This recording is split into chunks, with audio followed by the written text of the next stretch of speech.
안녕하십니까. 저는 여러분들과 함께 경영학을 강의할 권우주라고 합니다. 자, 여러분들 교재를 한번 보시면 아시겠지만 전공시험으로 해서 이제 경영학입니다. 자, 우리가 일반적으로 경영학이라고 하면 굉장히 광범위합니다. 굉장히 광범위하고 또 일단 여러분들이 경영학을 전공을 안 하셨을 경우에는 경영학은 어렵다. 또는 어려워 이렇게 생각을 하셨을 겁니다. 자, 그렇지만 우리는 경영학을 연구하는 게 아니고 수험생이죠. 수험생. 자, 수험생이라는 거는 또 어떻죠? 문제가 나왔을 때 그 문제의 답을 찾으실 수 있으면 됩니다. 그러면 문제를 푼다는 거는 어느 정도 내가 이론이 백그라운드가 돼야 되고, 그 이론을 백그라운드 하려고 하면 또 열심히 공부해야 되고, 근데 그것보다 더 중요한 거는 정말 그 넓은 이론 중에서 정말 중요한 거, 포인트, 핵심을 내가 얼마만큼 잘 이해를 하고 있나, 이렇게 되는 거죠. 자, 그래서 교재에도 보시면, 자, 코레일 경영학, 이렇게 해서, 경영학 자체가 예를 들어서 공기업의, 특정 공기업의 이름 따라서 경영학 이론이 바뀌고 이런 건 아니지만, 일단 코레일의 경영학에 가장 포인트를 맞춘 교재다, 이렇게 이제 보시면 됩니다. 자, 그리고 먼저 목차를 한번 보시면, 자, 교재의 목차를 봅니다. 교재의 목차를 보시면 본 교재 같은 경우에는 크게 5파트로 이렇게 구분이 되어 있습니다. 그 다음에 이제 각 파트마다 이제 테마별로, 그러니까 이제 쉽게 말씀드리면 어떤 타이틀, 주제별이다, 이렇게 이제 생각하시면 되겠습니다. 그래서 테마별로 해서 전체를 이렇게 설명을 해놨죠. 그리고 이제 파트 5 같은 경우에는 보통은 회계 원리 또는 재무 관리 이렇게 해서 두 개를 분리하기도 하고, 그냥 이걸 두 개를 붙여서 본 교재 같이 파트 하나로 해서 두 개를 또 이렇게 표현하기도 합니다. 그래서 파트가 많다 적다 이런 거는 별 의미가 없는 거니까. 그래서 본 교재 같은 경우에는 크게 5파트고, 그러면 이 5파트가 전체적인 경영학의 어떤 내용, 강론이라고 보시면 됩니다. 자, 그러면 경영학은 이거 말고도 조금 더 깊게 들어가면 전체 경영학이라는 거 안에서 다시 강론이 나누어지고, 그 각각의 강론에서 또 세부 강론으로 이렇게 나누어집니다. 그래서 실제 우리가 이제 경영학을 학문적으로 연구하게 됐었을 때는 이 교재 두께 몇십 배가 되죠.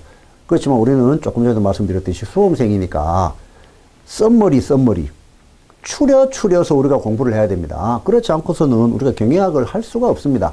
학교에서 4년을 경영학을 공부를 해도 경영에 대해서 정말 경영학의 겸자 정도 안다 할 정도로 굉장히 폭이 넓고 깊고 이렇습니다. 학문적으로 들어가면. 근데 우리는 이제 수험생이니까. 그래서 서머리 된 가장 좋은 책이 고시넷에서 나온 코레일 경영학이다, 이렇게 이제 생각하셔도 될 겁니다. 물론 서머리는 무조건 양이 적으면 좋겠지만 너무 적어버리면, 너무 엑기스로 이렇게 추리다 보면 중요한 내용이 빠질 수가 또 있죠. 그래서 어느 정도 이제 분량은 돼야 되고, 그래서 그게 지금 정해진 건 없지만 고시넷에서의 경영학은 나름대로 가장 좀 효율적으로 엑기스를 뽑았다, 이렇게 이제 생각을 하시면 됩니다. 그래서 전체적으로 이 5파트를 1파트부터 그래서 각 테마별로 하면서 여러분들 교재 보시면 아시겠지만 OX 문제도 있고 실제 기출 또는 예상 문제 이렇게 이제 구성이 되어 있습니다. 그래서 요것을 잘만 이제 여러분들 걸로 만들면 경영학 문제는 충분히 여러분들이 고득점을 획득하실 수가 있다, 이렇게 이제 감히 말씀드릴 수가 있겠습니다. 자, 그래서 목차 전체를 한번 보시고 이렇게 구성이 되어 있구나, 이렇게 한번 보시면서 각각의 의미는 또 이제 우리가 뒤로 가면서 그렇게 보도록 하겠습니다. 자, 그래서 구성과 활용 이런 거는 이제 여러분들이 한번 읽어보시면 나중에 여러분들이 코레일 일단 필기 합격하시고 면접이 되든 뭐가 되든 전체적인 또 코레일에 대한 또 여러 가지 또 가장 기본적인 상식 같은 거를 아실 수가 있으니까 그걸 한번 보시고, 자, 그러면 전체적으로 방금 제가 간단하게 말씀을 드렸지만 요걸 다시 요렇게 도표로 봤었을 때는 요렇게 구성이 되어 있는 겁니다. 그래서 이제 경영학 일반 이렇게 나와 있지만 제목은 그렇게 중요한 게 아닙니다. 여기 이제 경영학 원론 이렇게 표현하기도 하고, 또는 경영학 개론 이렇게 하셔도 돼요. 자, 그러면 원론이다, 개론이나 일반이라는 것은 다르게 표현하면 뭐가 되겠습니까? 옆에 이제 내용을 이렇게 보시더라도 이런 내용들이 들어가 있구나, 이렇게 해서 경영학의 가장 기본적인 거라고 보시면 돼요. 그 다음에 여기에서 이제 조금 더 구체적으로 뻗어나가면 이제 각각의 강론들이 또 이렇게 한 과목으로 또 성립이 되죠. 그래서 일반적으로 경영학이라는 것은 이런 거에서 지금 우리가 이제 1편 쪽에서 말하는 이제 파트 1은 요렇게 구성이 되어 있다라고 보시면 돼요. 다시 큰 제목.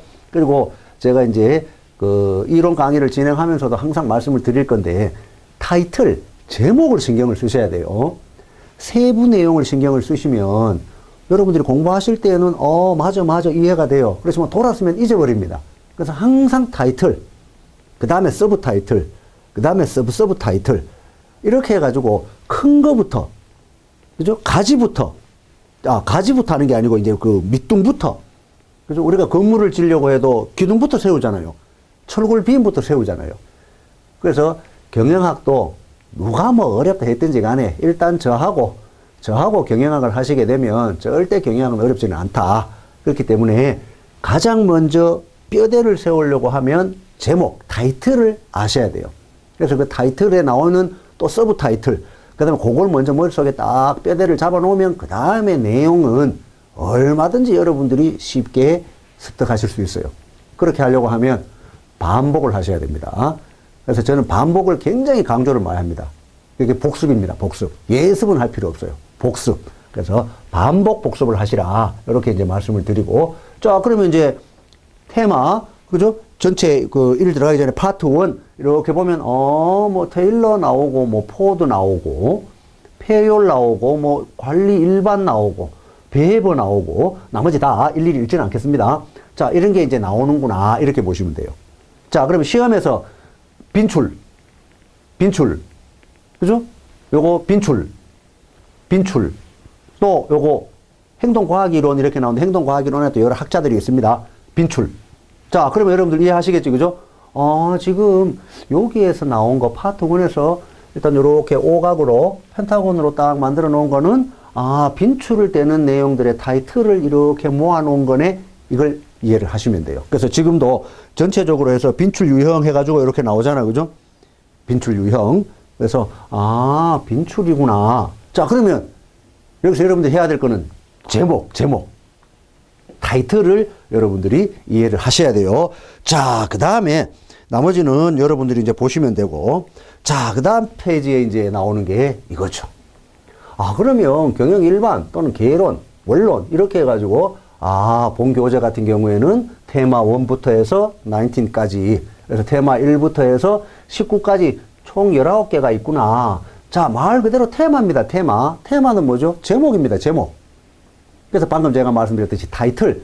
그러면 지금 이 각각의 타이틀을 여러분들이 먼저 익히셔야 돼요. 그래서 이 타이틀을 먼저 딱 머릿속에 딱 자리 잡아 놓으면 그 다음에 요 타이틀별로 내용들은 어떤 게 있네 이렇게 되는 겁니다. 그래서 그 내용들을 이제 저하고 이제 살펴보는 거죠. 자, 그래서 파트 1에서는 총 19개가 있구나 이렇게. 그리고 이제 다음 시간부터는 자, 예를 들어서 파트 2입니다. 파트 3입니다. 이러면 전체 몇 가지 테마입니다. 자, 바로 내용을 보시면 이렇게 이제 들어가고, 지금은 이제 첫 시간이니까 OT 겸 전체적인 어떤 책 구성, 그 다음에 어떻게 공부하시라는 거, 그 공부하시라는 거는 다른 거 없습니다. 무조건 반복 학습. 그리고 제가 강조 드렸었던 거, 또 교재에서 에키스, 써머리 했지만 또 이렇게 빠지는 문제가 있어요. 또는 뭐 전체 흐름에서 요거까지 여러분들이 이해를 하시면 굉장히 또 전체적으로 본인 걸 만드는 게 쉽다 이러면 제가 추가적으로 이렇게 조금 이제 간략하게 판서를 하면서 또 이렇게 진행이 될 겁니다. 그래서 교재에 있는 내용과 제가 추가적으로 판서해서 설명하는 내용을 빨리 옆에 막 적으셔가지고 정리를 해 놓으시면 굉장히 여러분들이 경영학은 이거다라고 충분히 감을 잡으실 겁니다. 자, 이제 원래 내용대로 이제 한번 딱 들어갑니다. 자, 원래 내용 들어갔었을 때, 자, 테마 1 제목을 먼저 딱 봅니다.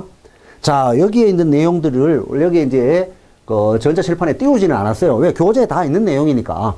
그래서 전자칠판에서 띄우지 않았지만 여러분들이 이제 교재를 한번 딱 보시고 또 중요한 거는 제가 가볍게 판서를 할 겁니다. 자, 그래서 먼저 14페이지를 한번 보시면, 자, 과학적 관리론 포드 시스템 이렇게 나옵니다. 자, 그러면 정말 요걸 하기 전에 무엇을 먼저 알아야 되나 하면 경영학에 이렇게 됩니다.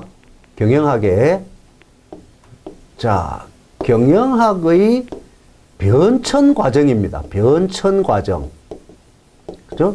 자, 경영학의 변천 과정. 변천은 이걸 다르게 표현하면 발전이라고도 이야기를 할 수가 있어요. 그래서 경영학은 우리는 보통 이제 미국식 경영학을 받아들였다 이렇게 이야기를 많이 합니다. 그래서 요걸 먼저 이해가 딱 되시면 테마 1, 2 해서 이제 뒤에 것까지 충분히 하나로 이해를 하실 수가 있어요. 테마로 이렇게 별개로 이렇게 나열하다 보니까 이게 좀 뚝뚝 떨어진 내용일 수도 있다 이렇게 생각하실 수 있는데 제가 지금 말씀드린 요것을 머릿속에 딱 넣어놓으면 아 이거구나 이렇게 돼요. 그래서 첫 번째가 전통적 관리론입니다. 전통적 관리론. 그래서 전통적 이론 이렇게 이야기를 합니다. 자, 그럼 발전 또는 변천 과정이니까 또 시간이 지났겠죠. 시간이 지나면 여기에서는 인간관계론 또는 인간관계학파 이런 게 이제 나옵니다. 또 시간이 지나갔겠죠. 그럼 여기에서는 뭐 시스템 이론 뭐 이제 요 테마 뒤에 이제 나옵니다만 시스템 이론 막 이런 게 있어요.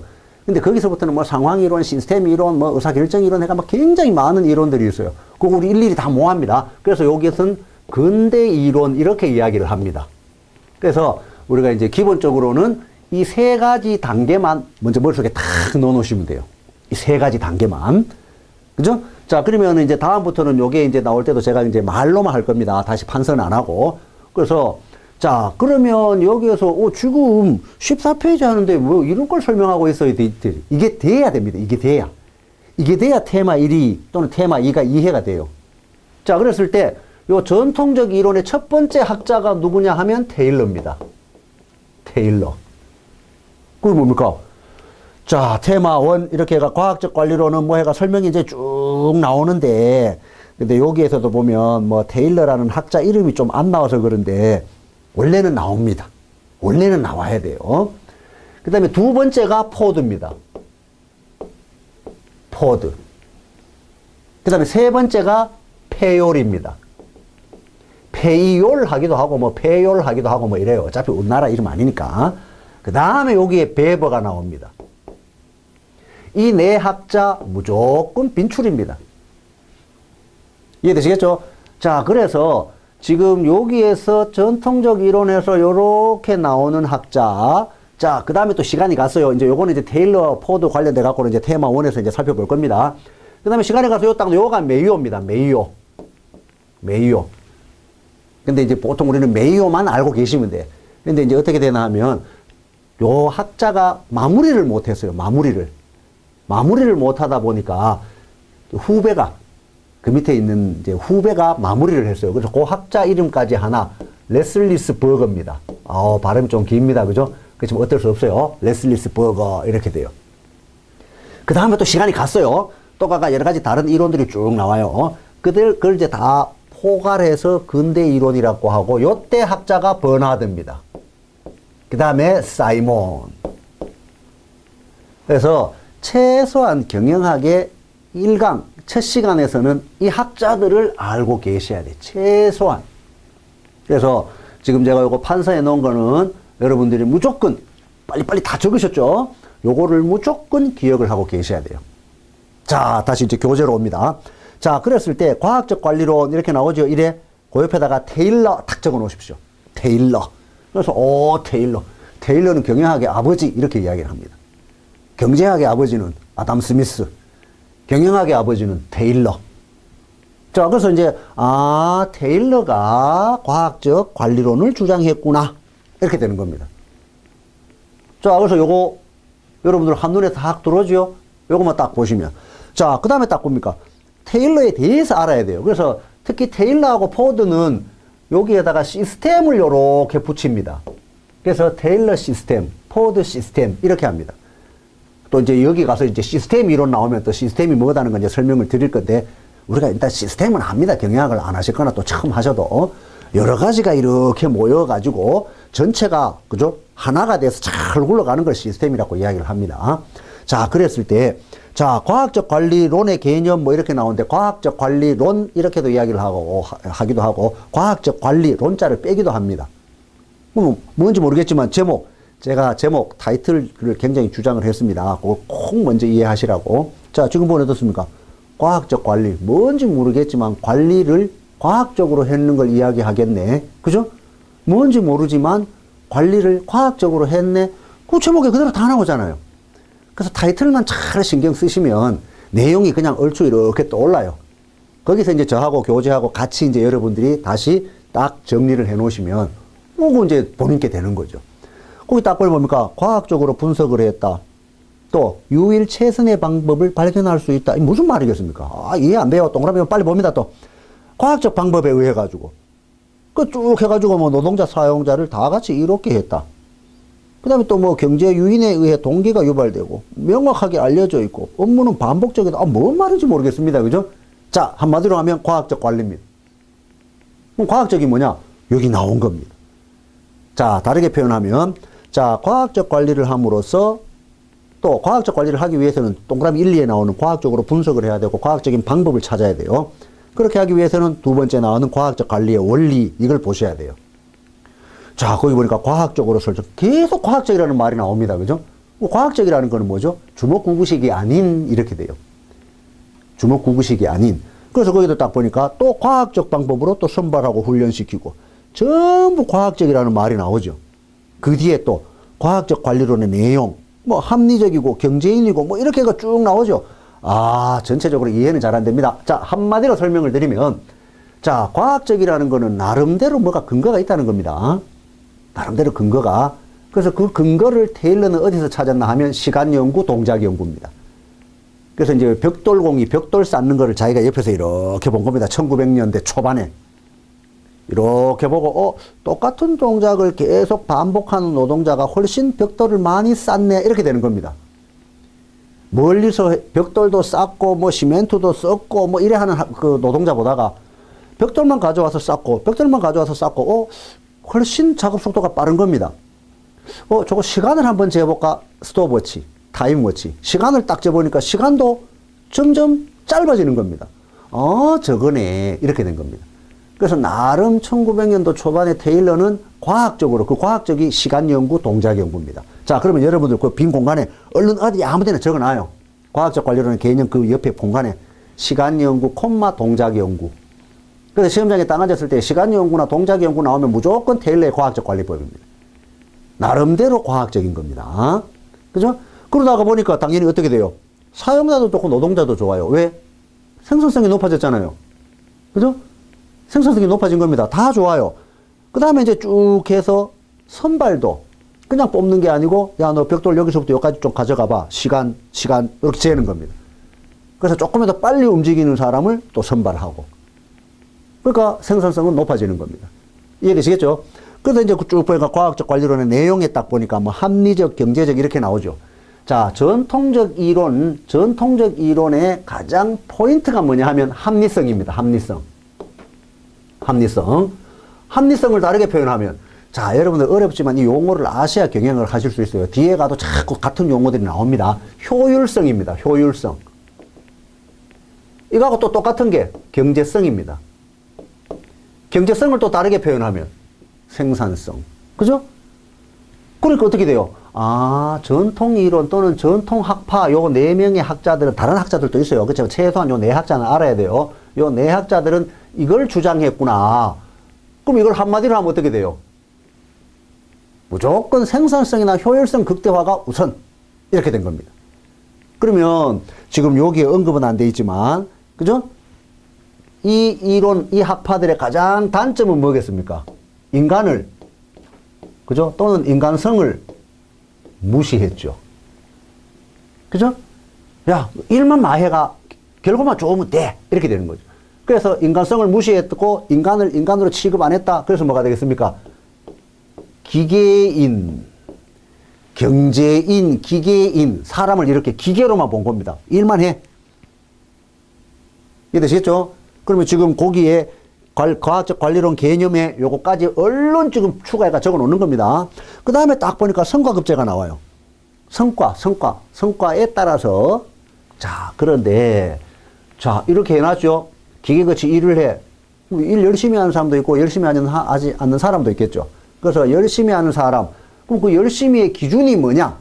테일러는 태스크라는 게 있습니다. 태스크. 이게 과업 관리입니다. 그래서 과학적 관리론의 개념 옆에다가 과업 관리 이렇게 딱 적어 놓으십시오. 태스크, 과업 관리. 그래서 그 과업 태스크를 준 겁니다. 자, 니 여기까지 해봐. 근데 여기까지 해가지고 그 기준을 넘어서면 임률을 많이 주고, 그 기준에서 밑으로 오면 임률을 적게 줍니다. 그러니까 성과급제 맞죠? 그런데 그 상하 두 개, 그래서 두 가지 임률을 준 게 테일러. 그래서 이걸 차별적 성과급제라고도 이야기합니다. 교재에 나오죠. 그래서 성과급제 쫙 해가지고 어떻습니까? 인센티브 제공. 그 인센티브가 뭐냐 하면 태스크. 쉽게 말하면 할당량. 그죠? 태스크. 과업 이러면 이해되시겠죠? 그죠? 할당량. 그렇게 되니까 어떻게 돼요? 거기에 맞춰서 고저 두 개로 그래서 3번에 차별적 성과급제 나오죠. 그럼 그거 빨리 한번 쫙 읽어보시면 교재 내용 읽어보시면 제가 설명했는가 하고 딱딱딱 맞아 떨어지죠. 그래서 여기에 따라서 임금의 격차가 나타나는 겁니다. 테일러는 고저로. 그래서 태스크를 달성하면 높은 임률, 그렇지 않을 경우에는 저임률. 그러면은 많이 받는 사람 똑같이 일을 했지만 나는 태스크 할당량을 채웠기 때문에 고임률을 받아요. 그럼 어떻게 돼요? 네가 돈이 더 많잖아. 그러면 네가 하고 싶은 거, 먹고 싶은 거 다른 사람보다가 더 좋은 거 할 수 있잖아. 이렇게 되죠. 그래서 테일러는 인류 시민입니다. 인류 시민. 요렇게 해서 인류 시민. 왜? 다른 사람보다가 네가 돈을 더 많이 받았으니까 다른 사람보다가 더 좋은 거 해라. 그럼 그게 인류.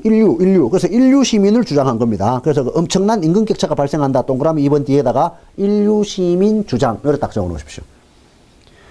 그리고 이제 거기 딱 보니까 높은 임금과 낮은 노무비를 실현했다 해가지고 낮은 노무비, 당연하게 그렇죠. 왜? 나름대로 시간연구, 동작연구에서 가장 생산성을 높였으니까 노무비 자체는 줄인 겁니다. 아주 효율적으로, 효과적으로, 합리적으로 관리를 한 겁니다.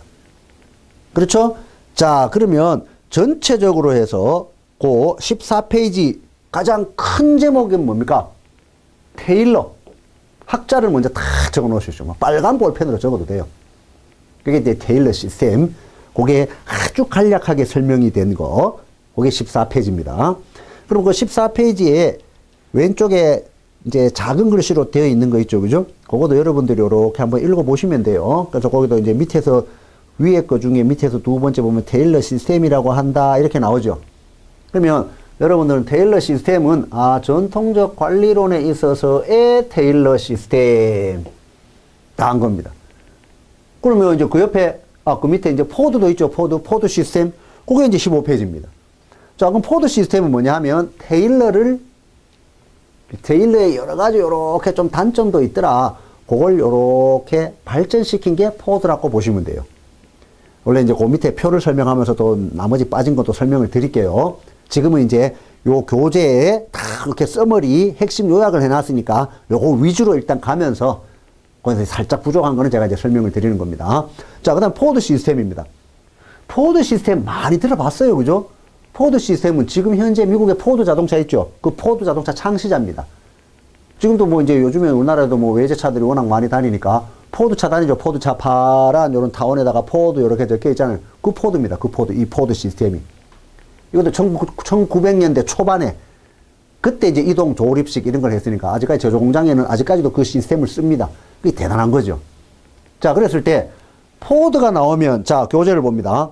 쭉 해서 두 번째 뭐 저가격 고임금 이거는 좀 이따 이제 설명드리기로 하고 쭉 해서 2번에 동시관리. 포드는 동시관리입니다. 동시관리. 자, 테일러는 과업관리, 포드는 동시관리. 이거 구분하셔야 돼. 자, 동시에 하는 거 concurrent. 그러니까 어떻게 돼요? 우리가 TV나 이런 데 보면 작업자들은 앉아있고 작업 벨트가 이렇게 돌아가죠. 그러면 이제 나사 쪼는 사람은 나사 한번 여기서 계속 쪼으면 그 옆 단계로 가죠. 그러면 이제 그 옆에 있는 또 사람은 뭐 예를 들어서 뭐 나사 쪼은 거에다가 또 이렇게 케이스 터프 씌우는 거 그것만 계속 하죠. 그겁니다. 포드가 만들어낸 겁니다. 그죠? 그래서 거기 동시관리 밑줄 끊으셔야 되겠죠. 그 다음에 이제 쭉 해서 단순화, 뭐 공정의 단순화, 부품의 표준화, 뭐 작업수단의 전문화, 이것까지는 안 해도 돼요. 그냥 앞에 단순화, 표준화, 전문화. 그래서 포드는 무조건 3S입니다. 영어로 하면 이제 S가 되는 거 3개. 그래서 그 3S. 지금 영어는 안 써져 있지만 굳이 뭐 영어는 물어보지도 않으니까 3S. 자, 동시관리고 3S고 이러니까 이거는 무조건 뭡니까? 단순화, 표준화, 전문화 하면 어때야 돼요? 생산량이 많아지겠죠. 이거 대량 생산입니다. 자, 우리가 뒤쪽에 가서 또 한번 설명을 드립니다만 대량 생산은 또 뭐 품종은 소품종 뭐 이런 걸 또 합니다. 그렇지만 일단은 그 옛날에 1900년도 초반에 포드가 벌써 이런 것을 발명을 했어요. 그게 포드 시스템입니다. 자, 그러면 지금 그 15페이지의 빈 안에 이걸 막 적습니다. 자, 그 다음에 거기 보면 두 번째 줄 뒤에 포디즘이라는 게 나오죠. 포디즘. 포디즘이니까 뭡니까? 포드가 뭘 하나 만들어내는 모양이네. 이렇게 생각하시면 돼요. 그죠? 포디즘이니까. 포드 사상.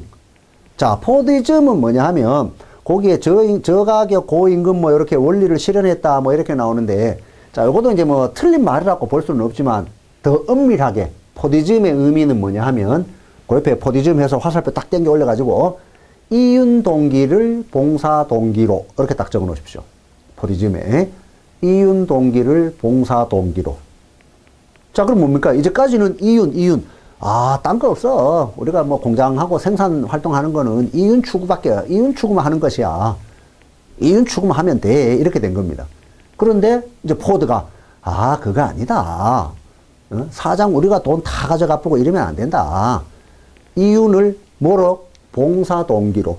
그래서 그 봉사하는 차원에서 우리 혼자 돈 다 가져가지 말고 좀 쓰자. 요렇게 한 것이 포디즘입니다. 그래서 이윤 동기를 봉사 동기로. 물론 이 당시에 봉사는 지금 우리가 생각하는 그런 봉사는 아닙니다. 서번트가. 이 당시에 포드는 야, 작업장에 불 좀 밝게 해주고, 1900년도 초반이니까. 그죠? 작업장에 불 좀 밝게 해주고, 뭐 하다못해 그 기름 떼는, 그죠? 들기름 떼는 그 전등에다가도 하나 좀 더 놔주고, 이렇게 하자. 그래서 조금이라도 사장 혼자 다 챙겨가지 말고, 종업원들을 위해서, 그죠? 종업원들을 위해서 조금이라도 이렇게 좀 일부를 풀자. 그게 포디즘입니다. 그 당시로는 뭐 아주 획기적인 게 되는 거죠. 자, 그랬을 때 동시관리니까 컨베이어 시스템, 동시관리 이꼴 컨베이어 시스템. 컨베이어가 뭡니까? 작업, 우리가 이제 TV나 이런 데 보면은 작업 그 벨트가 이렇게 돌아가는 거 있죠. 그게 컨테이너입니다. 컨테이너가 컨베이어입니다. 그죠?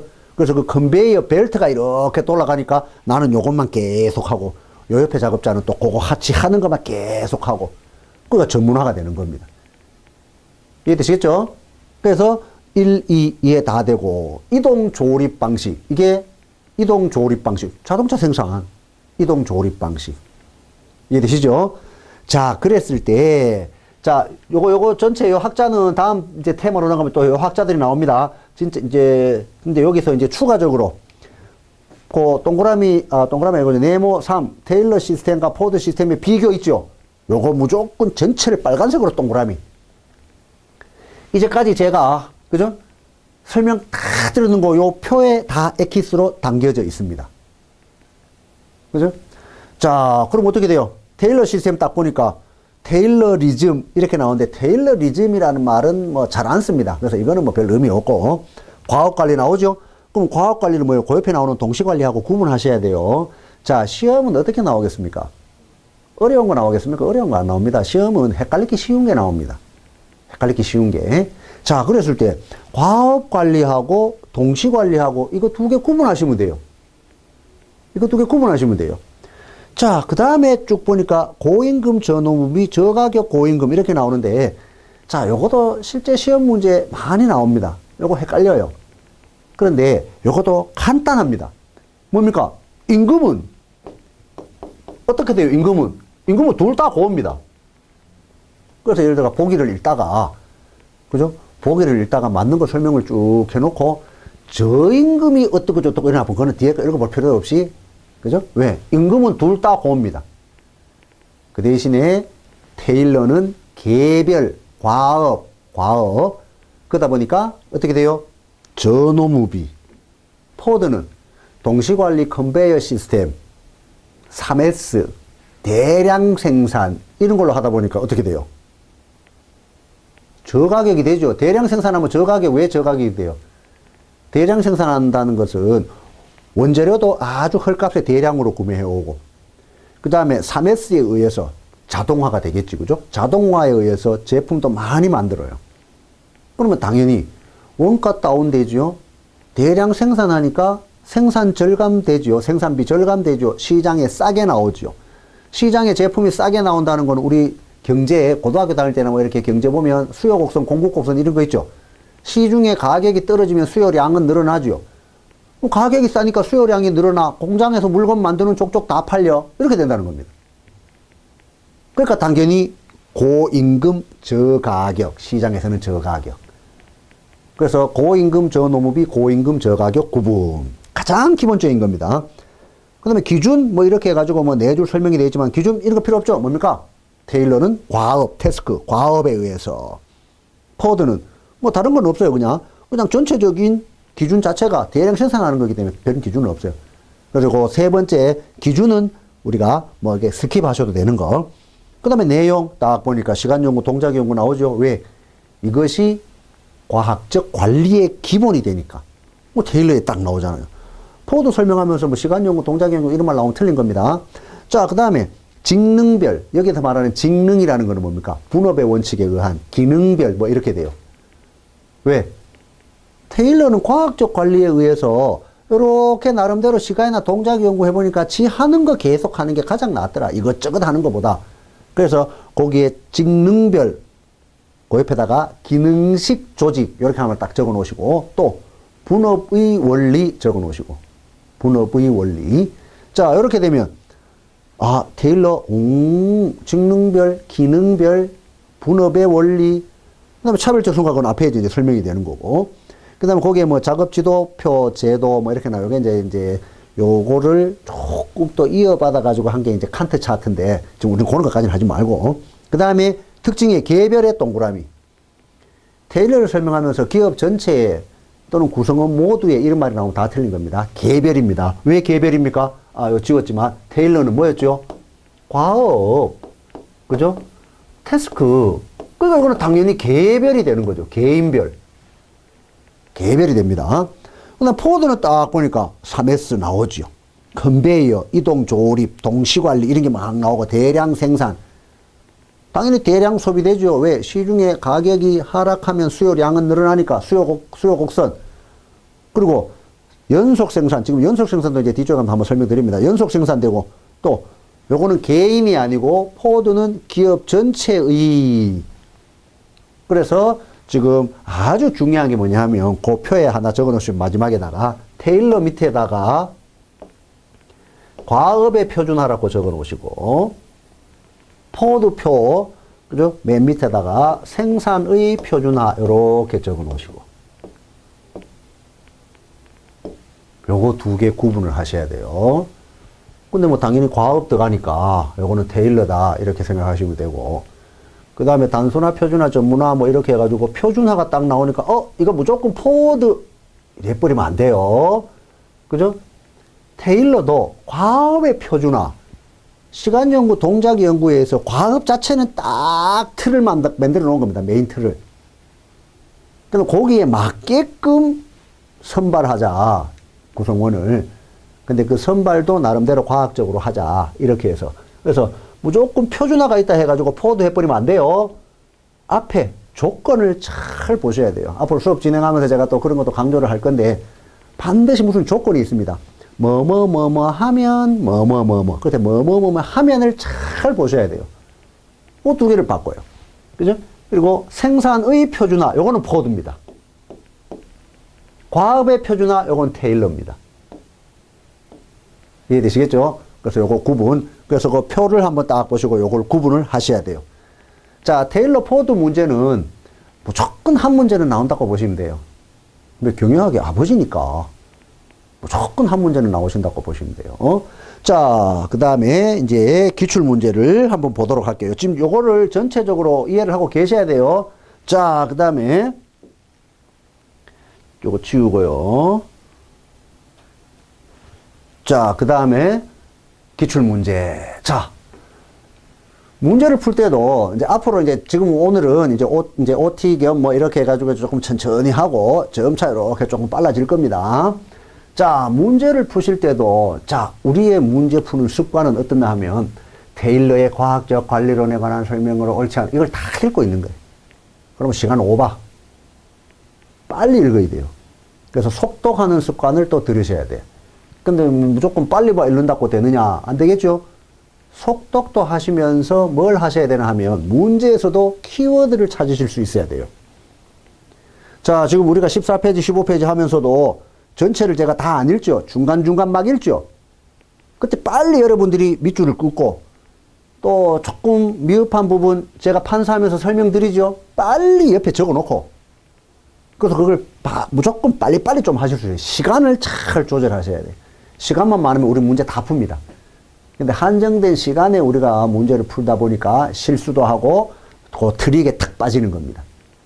자, 그래서 이제 지금 이제 첫 문제가 나왔으니까 요 문제를 보시면서 자, 하나하나 읽으시면 안 돼요. 보기도 마찬가지. 그렇게 하시려고 하면 일단 저하고 이제 쭉 진행을 하면서 제가 강조하는 거 있어요. 그거 딱 하면 나중에 경영학은 권우주하고 하니까 좀 더 이해가 되네. 조금 느끼실 겁니다. 그래서 무조건 경영학은 권우주 이 생각을 하실 겁니다. 그냥 이제 있는 그대로 가르치는 게 아닙니다. 그냥 저하고 하신 분들은 무조건 그냥 경영학 이해했네. 이게 저는 이제 가장 중요한 거라고 저는 생각하기 때문에. 자, 그럼 지금 기출 문제 한번 딱 보면 이제 예상 문제, 기출 겸 예상 문제가 되죠. 실제 이렇게 나왔었고 또 이렇게 나올 수도 있어요. 자, 테일러의 과학적 관리론, 테일러의 과학적 관리론에 테일러 이름 나오죠. 14페이지에서는 과학적 관리론 해가지고 본문에서는 테일러 이름이 안 나왔지만 테일러 딱 나오죠. 무조건 테일러 키워드, 무조건 테일러는 과학적 관리론. 그 다음에 어떻게 돼요? 여기서 이 문제에서 키워드는 틀린 거 찾네? 옳지 않는 거 찾네? 다 된 겁니다. 자, 보기 1번 빨리 한번 읽어봅니다. 동작연구, 시간연구, 동작연구 있었습니다. 그죠? 직무 요소 사업, 세분화하고 맞습니다. 분업에 올리니까. 그 다음 불필요한 작업을 제거하여 최선의 작업 방법을 찾는 것이다. 지금 앞에 14페이지에 내용 보면 그게 나옵니다. 뭐를 기준으로? 과학적 관리에 의해서. 1번 맞죠? 넘어가면 되죠. 그 다음 문제로. 자, 요소별로 시간 연구를. 자, 지금 여기서 키워드가 뭡니까? 동작 연구 나와요. 시간 연구 나와요. 얼추 맞을 것 같아요. 그죠? 근데 딱 표준 작업 시간을 완성해가지고 작업의 표준화를, 요 작업의 표준화나 과업의 표준화나 같은 말입니다. 그 작업. 그죠? 그러니까 2번도 맞아요. 자, 그 다음에 모든 작업자의 동기부여를 위해서 딱 나오죠? 성과급제 요거는 맞아요. 근데 균등 요게 틀렸죠. 왜 균등 납니까? 페이지에 나오죠. 차별적 성과급제에 나오죠. 고저 두 가지 임률을 정해놓고 답 3번입니다. 자, 그럼 이제 실제 시험에서는 보기 4번 읽어볼 필요도 없죠.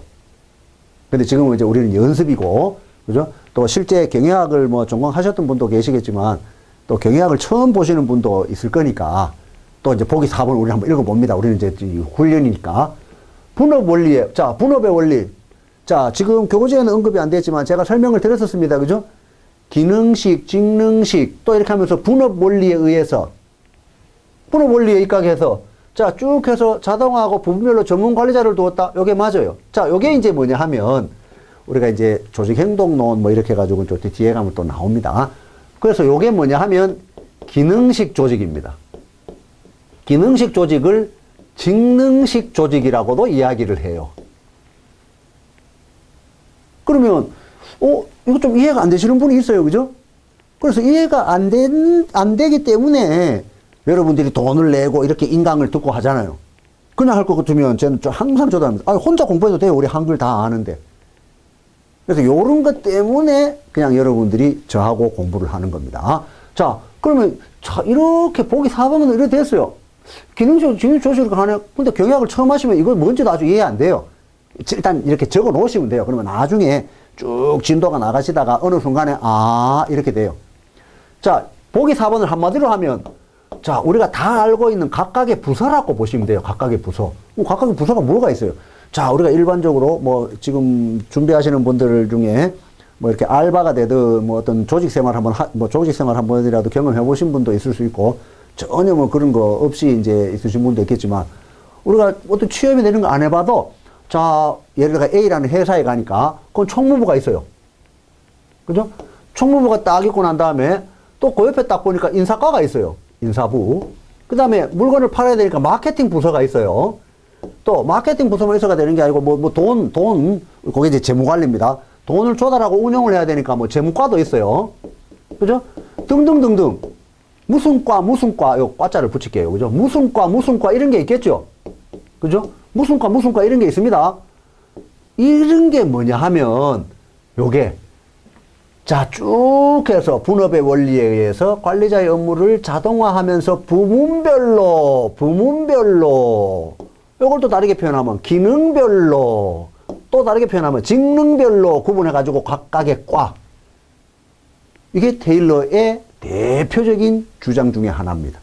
그래서 분업의 원리, 그다음에 부분별로 전문 관리자를 주고 총무과장, 인사과장, 마케팅과장, 저 관리자를 두고 그래서 그걸 기능식 조직이라고 하고 테일러는 이거를 주장을 했다. 이렇게 되는 겁니다. 그래서 지금 기출문제 같은 경우에도 그냥 문제 풀어가 차별적인데 균등으로 해가지고 3번이 답이네 이러고 넘어가도 돼요. 그렇지만 처음 경영학을 접하시는 분도 있기 때문에 제가 요 한 문제지만 제가 지금 2분, 3분 정도 이렇게 시간을 할애해서 이렇게 설명을 드리는 겁니다. 점차 이제 조금씩 경영학이 요렇게 지식이 쌓여지면 이런 거는 조금 빠르게 타이트하게 딱 넘어갑니다. 그래서 지금 그 첫 번째 문제 같은 경우에도 굉장히 단순한 문제지만 보기 4번이 이렇다는 걸 딱 알아놓으시면 나중에 문제 푸는데 훨씬 수월합니다. 이해되시겠죠? 그죠? 자, 그 다음에 테마 2가 되겠죠. 테마 2가. 자, 테마 2 같은 경우에도 관리 일반 이론이 나오고 관료제론이 나오죠. 자, 이게 뭡니까? 제가 경영학의 변천 과정 이렇게 했었을 때 전통 이론, 인간관계 합화, 근대 이론 딱 나왔었죠. 그죠? 그 순서대로 이렇게 봤었을 때 요 관리 이론이 폐율입니다. 요게 폐율. 폐이율 뭐 이렇게 해도 돼요. 폐율 또는 폐이율. 그다음에 관료제론 이게 막스 베버입니다. 그래서 전체적으로 이렇게 보셨을 때 테마 2까지가 어떻게 해요? 전통 이론이네 이렇게 생각을 하시면 돼요. 만약에 이제 요 교재만 보고 저하고 수업을 안 했을 때는 테마 1과 테마 2를 별개로 봐버립니다. 별개로 봐버리면 공부하는데 애만 먹고 또 요게 이제 전체적으로 전통 학파를 물어봤을 때는 답을 못 찾는 경우가 많아요. 전체를 이해를 하고 계셔야 돼요. 그래서 테마 1과 테마 2는 어떻게 해요? 전통 이론이네. 이렇게 되셔야 돼요. 자, 그렇게 해가지고 딱 보니까 요 폐율, 자, 기업에 있어서 6가지 활동 뭐 이렇게 나오는데, 자, 폐율은 기업을 하려고 하면 요 6가지 활동들을 주장을 했어요. 근데 요거는 그렇게 중요하지는 않습니다. 요건 자주 물어보진 않아요. 그죠? 그래서 일반적으로 순서를 바뀌어도 상관없어요. 뭐 기술이 있어야 되고, 보전 활동해야 되고, 상업 활동도 해야 되고, 회계 활동도 해야 되고, 재무 활동도 해야 되고, 그 다음에 관리 활동이라는 게 있죠. 그 관리 활동만 밑줄. 관리 활동만 밑줄 긋고, 뒤에 나오는 계획, 조직, 지휘, 조정, 통제 전체를 밑줄. 그래서 요거를 폐율의 관리 과정 5요소, 요렇게 이야기를 합니다. 그래서 요거 옆에 글자 하나 딱 적어 놓으시고. 그러면 다 된 겁니다.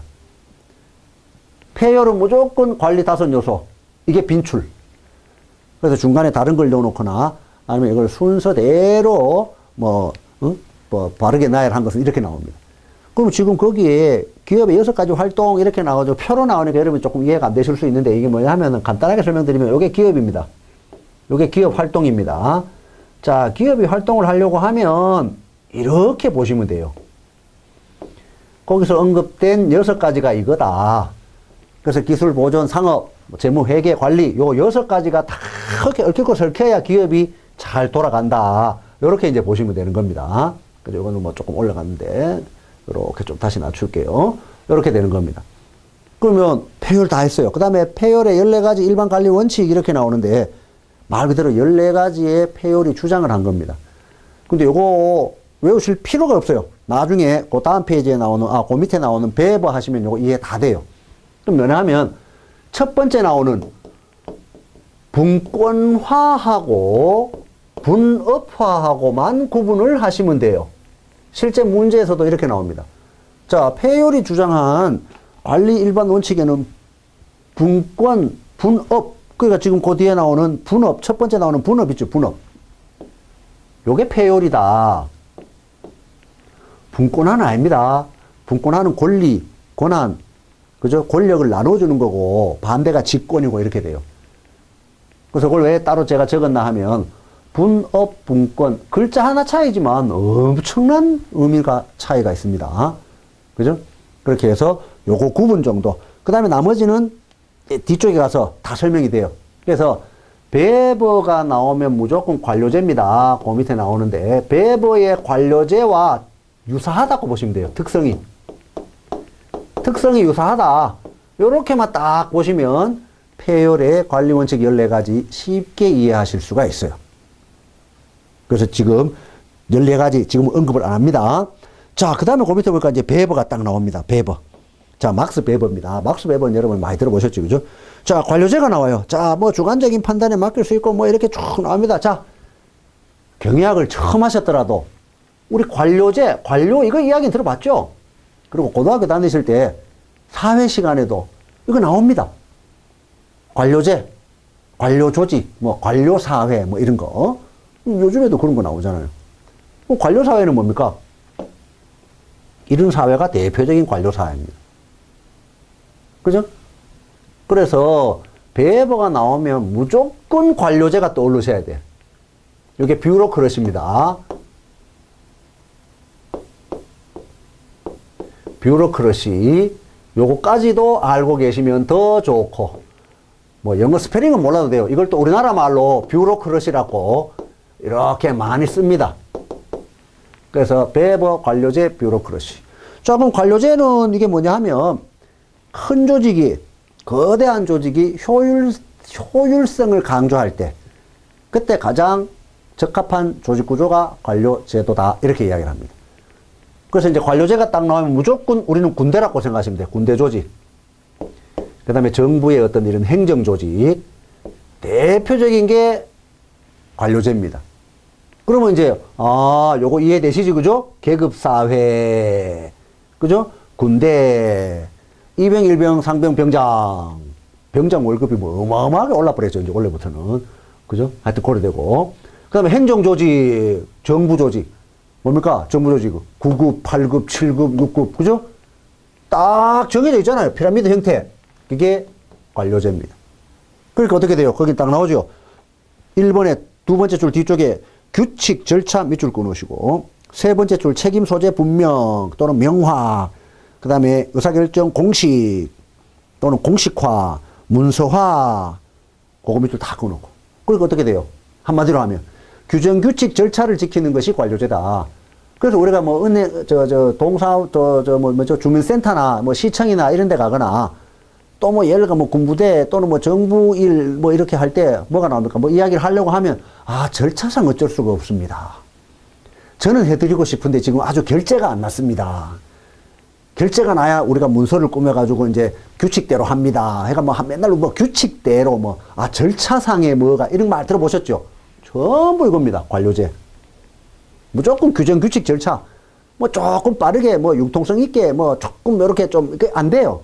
유도리 있게 하는 게 안 돼요. 무조건 규정, 규칙, 절차. 정부 조직 다 그러잖아요. 군대 조직도 무조건 규칙이고 절차입니다. 명령이고. 문서, 명령 딱 명이 있어야 돼요. 그럼 안 합니다. 그게 배버의 관료제입니다. 그래서 다음 페이지에 보면 배버의 관료제의 장단점이 나옵니다. 자, 그럼 배버의 장단점 이거, 그럼 제가 지금 말씀드렸을 때는 언뜻 보면 어때요? 언뜻 보면 이게 지금 굉장히 관료제가 나쁜 것 같죠? 그죠? 배버가 관료제가 나쁜 것 같죠? 나쁜 것 같죠? 근데 관료제가 나쁘진 않아요. 왜? 군대에서 만약에 관료제를 안 하면 어떻게 돼요? 난리 납니다. 그죠? 능력대로 하면.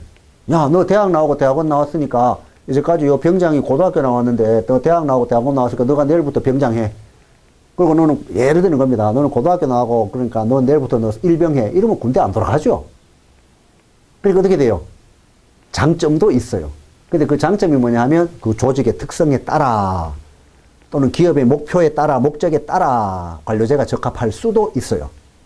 자, 그러다 보니까 장점 나옵니다. 전문화되죠. 왜? 맨날 하는 것만 하면 되니까 과업의 세분화를 통해 전문화가 됩니다. 관료제는. 그래서 1병, 2병 하는 일 틀려요. 병장 하는 일 틀려요. 하사관 하는 일 틀려요. 장교 하는 일 틀려요. 전문화가 딱 돼 있어요. 그 다음에 구조화가 딱 돼 있죠. 그러면서 권한, 그죠? 책임 명확합니다. 그죠? 그리고 딱딱 계층화가 딱 돼 있어요. 또 세 번째 줄에 규정, 규칙, 절차 있어요. 객관적으로 판단 딱 하는 거죠. 판단 기준이 아주 딱 정해져 있어요. 괜찮은 겁니다. 그 대신에 단점도 있어요. 그러니까 어때요? 조금 전에 말씀드린 거 무조건 규정, 규칙, 절차에 따르다 보니까 너무 형식주의에 치우쳐요. 인터넷, 이렇게 SNS 참 좋은데 무조건 문서, 서면으로 증거 남겨놔야 돼. 뭐 이렇게 돼요. 그죠? 그래서 문서주의가 지배하게 돼요. 그러다 보니까 위에 상급자는 더 해가지고 권한, 권력 집중하고 축적하려고 하고 더 열심히 하급자는 일할 필요도 없고 왜? 시키면 시킨 대로 하면 되지 내가 뭐 굳이 튈 필요 없으니까. 그 다음에 결과 단계별로 쭉 올라가서 하락했기 때문에 최고 경영자가 하락해서 했기 때문에 밑에 우리 쫄따구 중간 관리자는 잘못 없어. 이래 돼버린 그 책임이 발생했을 때 책임 분산을 막 서로 하려 하는 겁니다. 그 다음에 시간하고 비용이 많이 들죠. 단계별 올라갔다가 또 내려와야 되고 신속하게 처리를 하지는 못하는 겁니다. 그래서 그 보수적이죠. 변화 싫어합니다. 지금까지 있는 그대로 가면 되지 무슨 변화야 뭐 이렇게 되는 겁니다. 이해되시겠죠? 자, 그러면 관료제에 있어서의 장단점도 꼭 좀 알고 계셔야 돼요. 자, 그러면 지금 요 페이지에 전체적으로 중요한 거는 뭡니까? 테마 1과 테마 2가 전통적 이론이네. 요게 포인트입니다. 자, 그 다음에 문제를 한번 봅니다. 자, 문제 나왔어요. 자, 앞에 그 16페이지하고 17페이지 이거 여러분들 전체적으로 다 의미 알고 계셔야 돼요. 자, 배버가 딱 나옵니다. 자, 배버 나올 때 무조건 이렇게 다 읽으려 하지만 배버가 나왔어요. 배버는 무조건 관료제. 그죠? 뷰로크러시. 그 다음에 요거를 또 다르게 표현하면 전통적 조직이라고도 하기도 해요. 자, 그러면서 요것도 틀린 거 찾네. 자, 읽어봅니다. 배버는 사회경제조직에서 소개한 이상적인 조직을 관료제라 부르고 관료제의 근간을 권한 구성을 찾았다. 그러니까 배버의 관료제입니다. 1번 이런 거 맞죠? 그죠? 우리 사회 시간에도 배웠고 행정학, 만약에 행정학을 하시게 되면 행정학에도 이런 거 나옵니다. 그 다음에 업무 수행에 관한 규정, 규칙, 절차 철저하게 지키고 공식화한다, 문서화한다, 맞고 모든 구성을 교육시험 등기 기준을 통해서 선발하고 모든 종목원이 평생 철저한 경영을 하도록 한다. 맞죠?